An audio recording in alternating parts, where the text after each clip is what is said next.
Do we have too much government? We need to put people ahead of corporate profits. This system is so lopsided. This threat is a real threat to democracy. And I think that's really important. That's something we haven't been doing in this country for a long time. Where do you start? What do you do? How do you do it? Access to Democracy and other Eagan community television programming is supported by Thomson Reuters, makers of Westlaw Next and based in Eagan.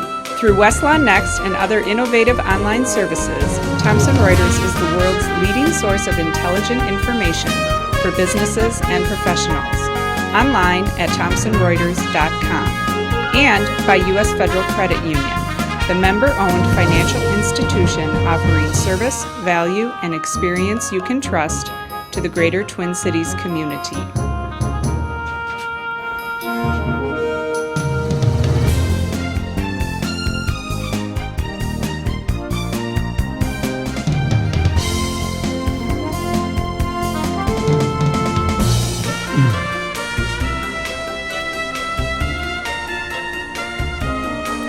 Welcome.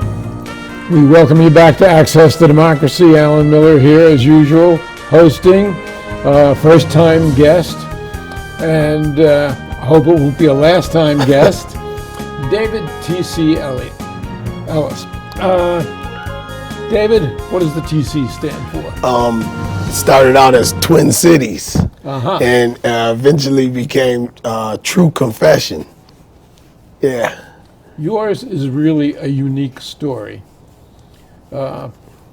You founded, well, why don't you tell it instead of having me tell it? Well, I founded, first of all, Studio 4 Enterprises, which was my company, and we created the High School for Recording Arts. Now, you are a musician? I'm a recording artist. I started out as a drummer and a trumpet player in high school. I started out as a drummer in high school. Is that right? Yeah. Yeah. So that eventually led to my interest in hip hop and rap music. And you recorded the first hip hop rap album in the Twin Cities, if I'm not mistaken. Yeah, actually it was a single, the first single, and it was called the Twin Cities Rap. And it basically kind of broke new turf in the rap game by, telling what was going on in the Twin Cities in our great music scene, which was really taking off, and with the leadership of Prince. We're talking about the 80s now. Yeah, yep. Prince, The Time, Morris Day, Alexander O'Neal, they were all really just taking over the sound waves out here.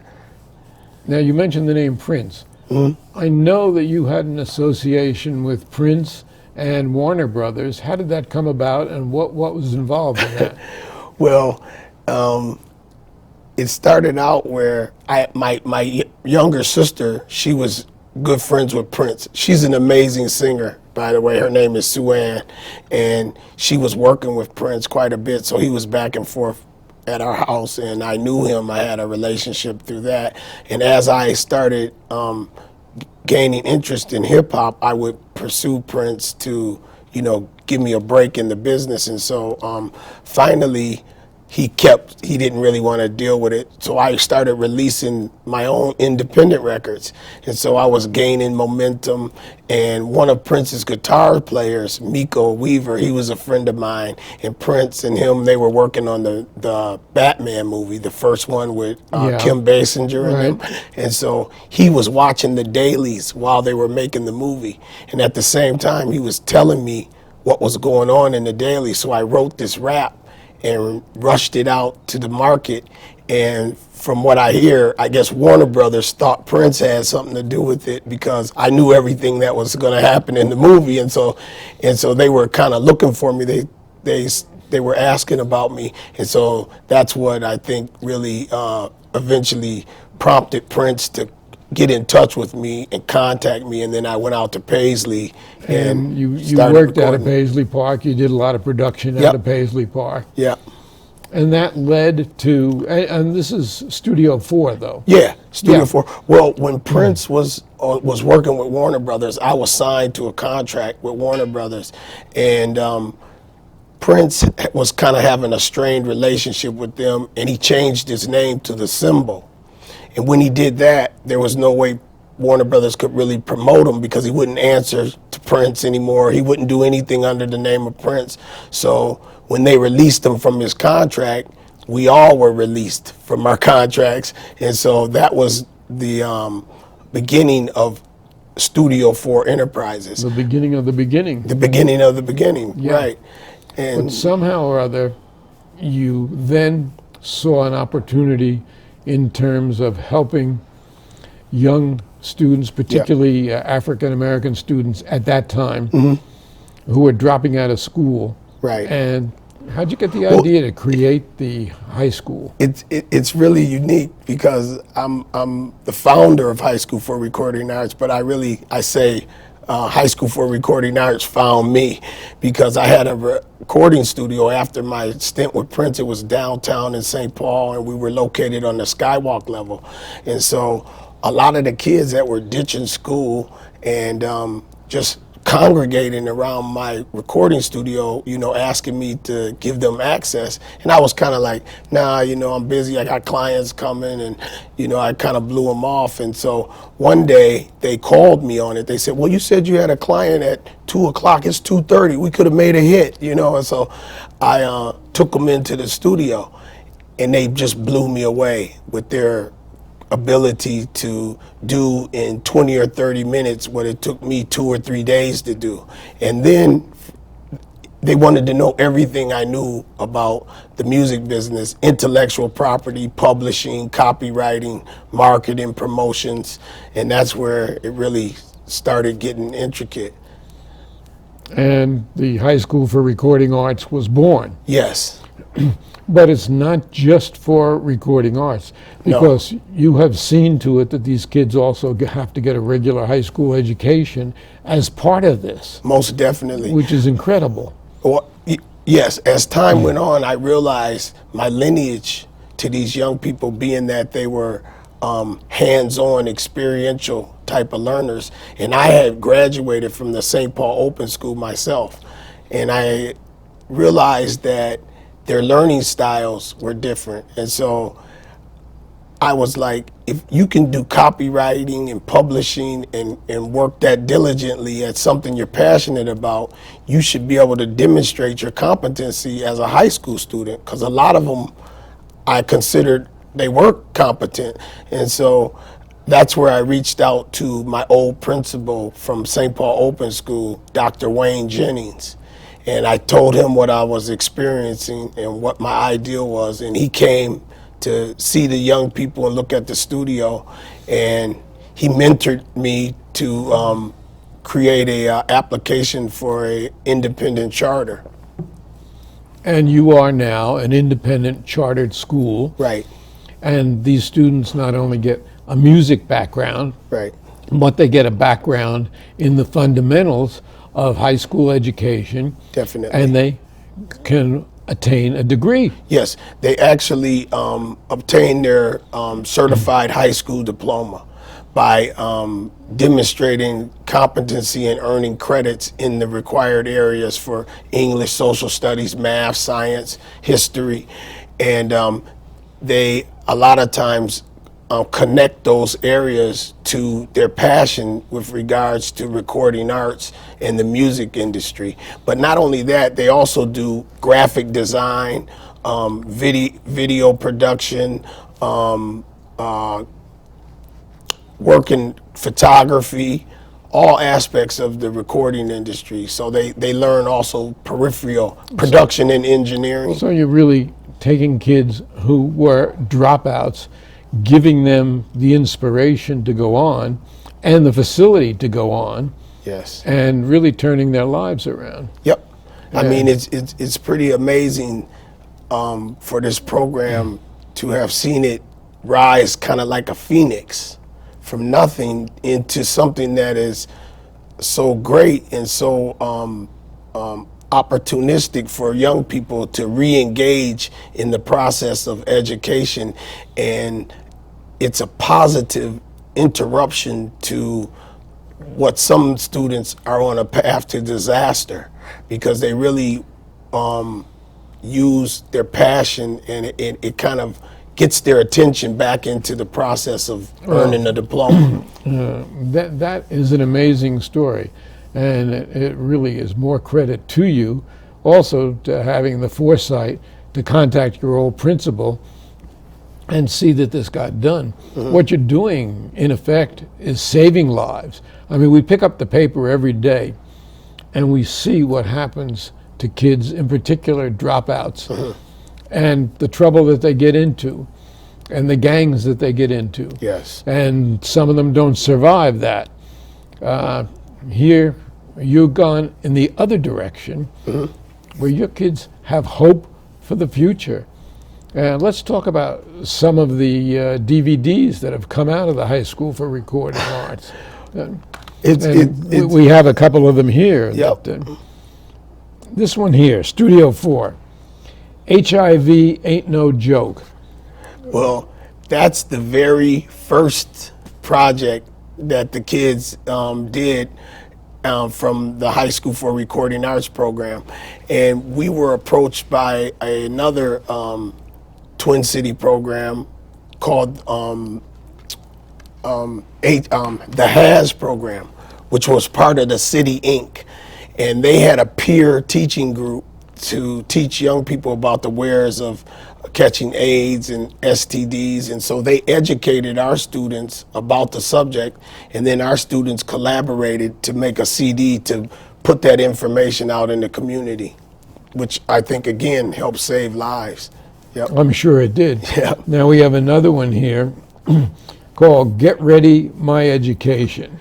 What's the story behind that? Well, Get Ready, My Education was a project that our students did a request for proposal from the State Department of Higher Education, which the State Department had been using a professional theater company for years to talk to middle school kids.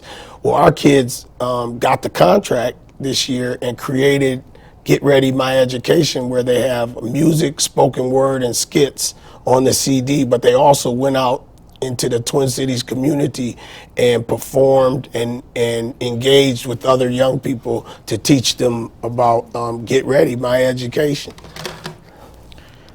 Now, you mentioned some pretty powerful names who got themselves involved with the school, like Colin Powell, our former Secretary of State, and a great general, and LeBron James, who's now coming toward the end of his incredible career. Yes. And that has something to do with this one, doesn't it? Yes, it does. This project is called 26 Seconds Be More, and it was sponsored by State Farm Insurance and America's Promise, along with LeBron James. And they came to our program and engaged our students to be the thought leaders behind this campaign and how to engage and reach students who had dropped out or were on the verge of dropping out. So 26 seconds, every 26 seconds a student drops out of high school. And it's a kind of a hidden crisis that we've taken the initiative to really try and address. Yeah, it's a crisis that shouldn't be hidden. No. It's a crisis. Well, let's face it. Education is really the foundation of everybody's success. Yes. Yeah, a few people have gone on without education to make great success, but generally you need the foundation, and dropping out, where does that leave you? You don't have a job, you don't have prospects. No. Well, it life is tough. really a lot of times leads to incarceration or death, which really causes our community and our society a great price.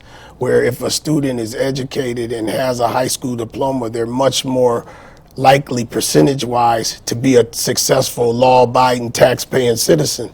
And I think that is, what our goal is to give them an opportunity and hope to make the right choices. And some of them have gone on to musical careers, Oh, yes. and some of them have gone on to higher education also. Yes.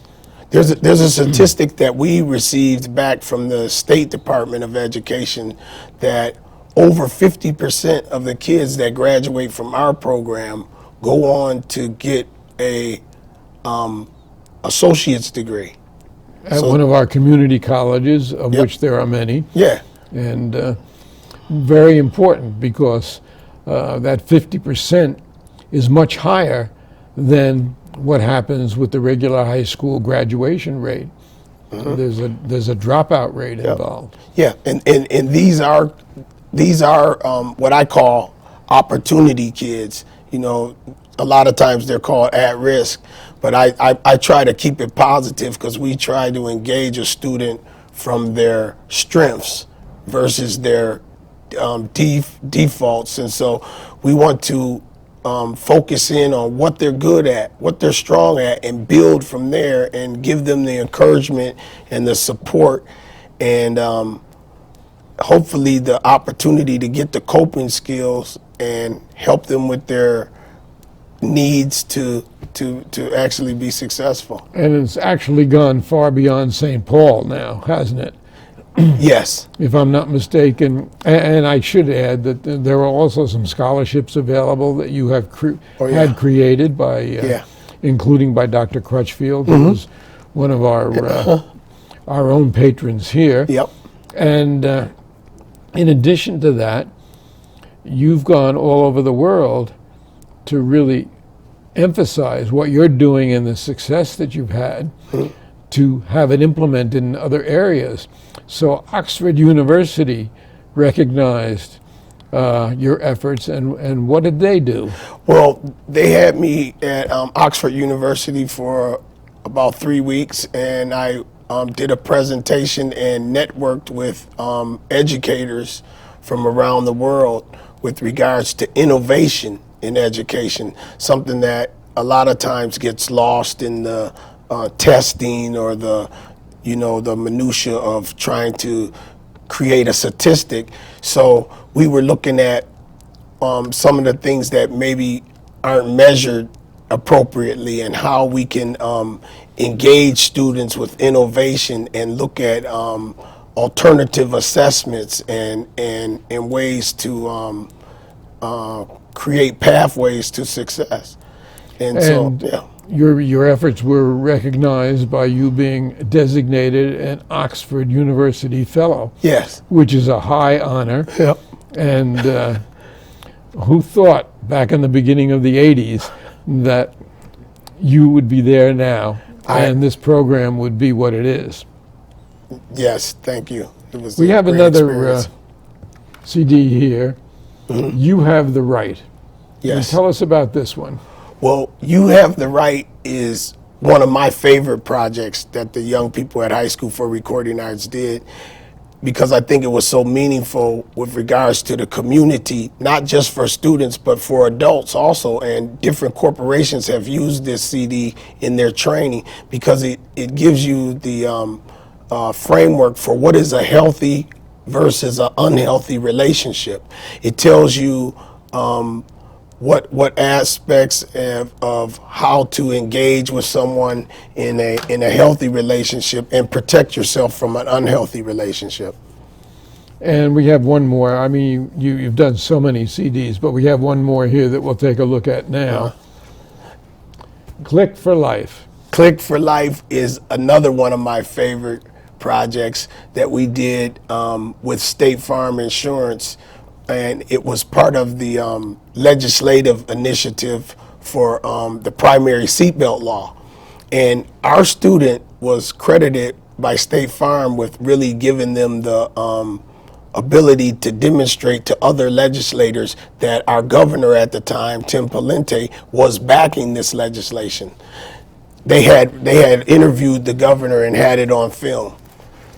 And so when the legislation was about to pass, was up for voting, there was some controversy about it, and some legislators didn't know if the governor would support it. So State Farm called us. Our kids went back into their archive and pulled up the governor saying, "I'd support that. I'd sign that if it came across." And my it became desk." law. It became law.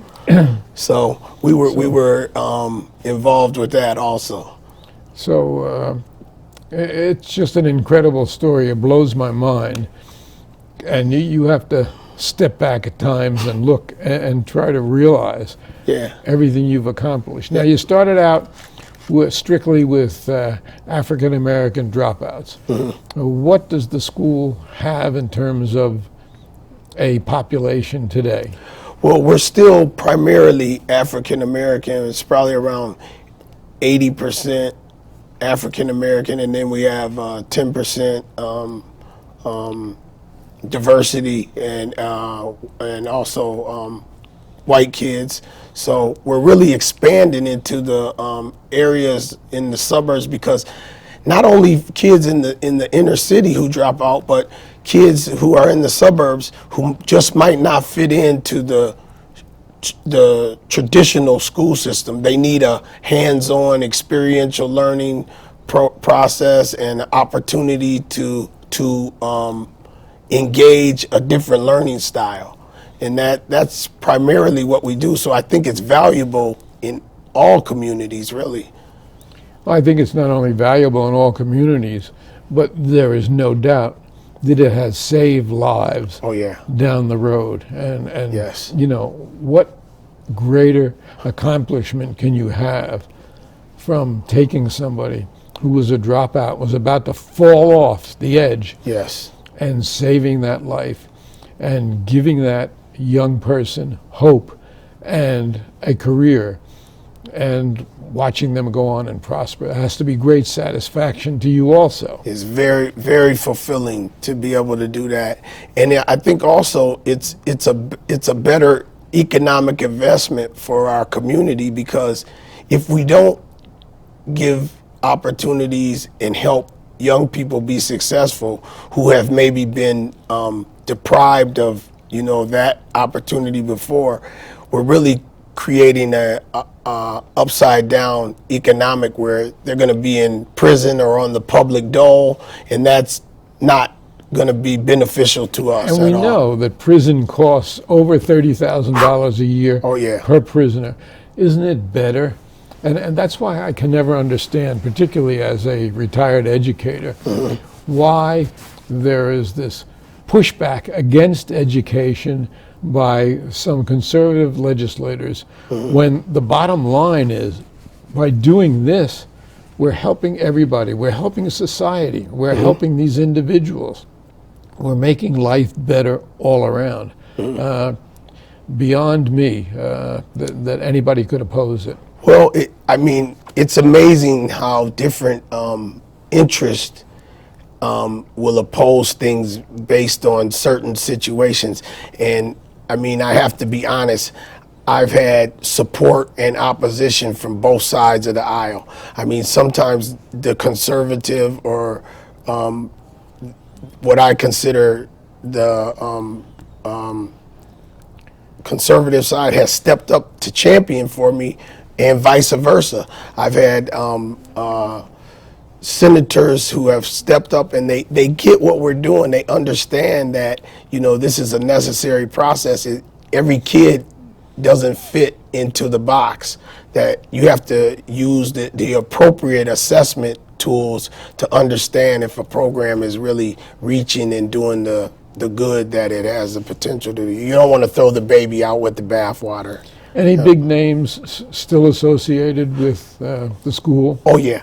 We just finished a project with the Sounds of Blackness. Gary Hines, he's a 3-time Grammy Award winner based here in Minnesota. He worked with Jimmy Jam and Terry Lewis. He just did a song with our students. It's called Royalty, and it features the students at High School for Recording Arts. It's coming out in the middle of February 2016, and we're really excited about that. It's an incredible change agent, I think, for young people in the recording industry, because it really is positive, and at the same time it gives them enlightenment as to what the expectations are and where they're Can you from. imagine being a student who was on the verge of dropping out, Mm-hmm. getting the opportunity to work with Gary Hines, 3-time award winner, Yes. and what that does to their ego, and what that does to their self, Oh yeah. really, It really does. presentation Yeah. and self-esteem. Right. So, And also we worked with like you said, Dr. Crutchfield. He came to our gala last year, presented 2 scholarships for students. One of those students is on her way to France for a year. She's going to study in the University of Business in France, and the other student is in college also. So there's so much opportunity and connectivity with the community, and opportunities for us to really turn around a crisis. And where do you see the music community going as we head into really a new era? I think the music community is in a transformative time period. I mean, with the new digital age and what's being created and how it's being created, I think we really have to consciously make sure that we give students an opportunity to learn instrumentation and work with students for music. We've been partnering with the McPhail Center.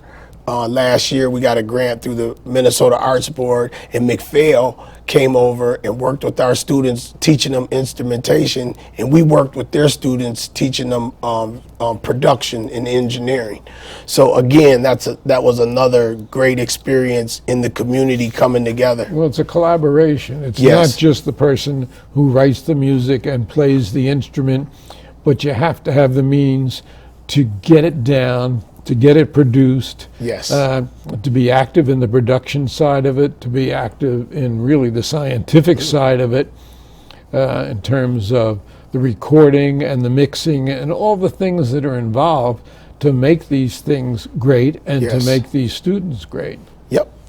And And it just really gives them it gives the students the ability to transfer those skills. Even if it's not music, if it's working in the hotel industry or doing some other type of job, they have some experience of how business and entrepreneurship and what it takes to be successful.